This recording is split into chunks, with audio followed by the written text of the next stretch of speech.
It's good to see you on this Tuesday morning. I'm Jennifer Vong. Coming up, the industry's aim to fix a glaring issue. We'll begin with headlines.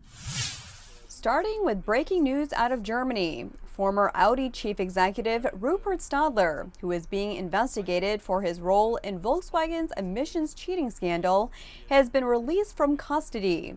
This according to a Munich court. He had been in jail since June amid concern he was trying to influence witnesses. Earlier this month, Volkswagen terminated Stadler's contract. Scott Tobin, Lincoln's director of product development, is leaving the company after a nearly 30-year career. Tobin was a key architect of the luxury brand's turnaround.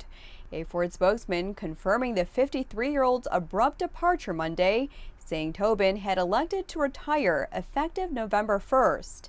Phil Coloreno, currently Ford's executive director of North America and global product programs, will replace Tobin on an interim basis. Now to the latest batch of earnings reports. AutoNation's third quarter net income rose on gains in the company's parts and service, used vehicle, and finance and insurance businesses. That's despite a decline in new vehicle gross profit. The dealership group also announced a $50 million strategic investment in Vroom, an online used car retailer with offices in New York and Houston. The investment gives AutoNation an ownership stake of about 7%. CEO Mike Jackson saying, quote, "We will continue to strategically invest in emerging digital technologies internally and externally as the mobility space is transforming." AutoNation's net income increased 15% to $112 million in the quarter. A year earlier, quarterly results took a major hit from Hurricane Irma. Revenue in 2018's third quarter dipped 1.5% to $5.35 billion. Honda reported a 40% surge in operating profit in the most recent quarter. A more profitable sales mix and aggressive cost cuts offset foreign exchange losses. North America, one of Honda's biggest profit centers, also bolstered the company's performance. Operating profit climbed to $1.89 billion in the fiscal second quarter, which ended September 30th. Net income advanced 21% to $1.85 billion, and revenue increased 1.7% to $33.8 billion.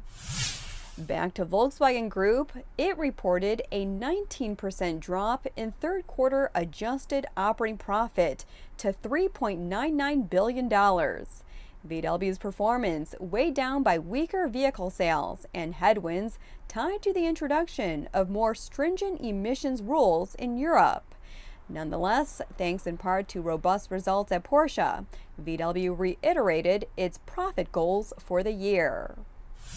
Other VW developments, Chief Financial Officer Frank Witter says the carmaker is open to deeper alliances with outside companies, particularly in the area of autonomous driving. Witter telling reporters VW wants access to a self-driving system and is speaking with relevant players, adding, quote, "Waymo is one of them." Last week, Germany's Manager magazine said VW Group was exploring a mobility services partnership with the Google unit. Have you ever been blinded by another driver's high beams? Well, that issue could be a thing of the past. The National Highway Traffic Safety Administration said this month that it's considering a dramatic change to the long-standing rules that govern headlights. The change would allow automakers to install and enable adaptive driving beam headlights on new cars sold in the U.S. The high-tech headlights use front-facing cameras to detect other vehicles on the road and shape the headlight beams away from oncoming drivers and rear-view mirrors. NHTSA says the technology has the potential to reduce the risk of crashes by increasing visibility without increasing glare.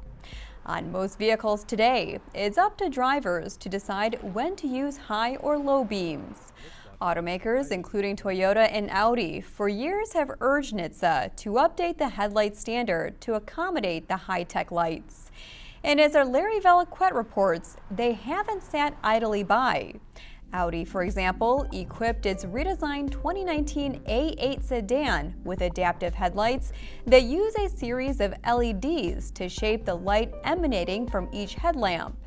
An Audi spokesman says the feature, though, won't be enabled via a software update until NHTSA decides on its proposed rule. The agency is currently seeking comments on the proposal before an official review. And that wraps up today's newscast. We thank you for watching. Remember, we're on Twitter at @first_shift. Take care.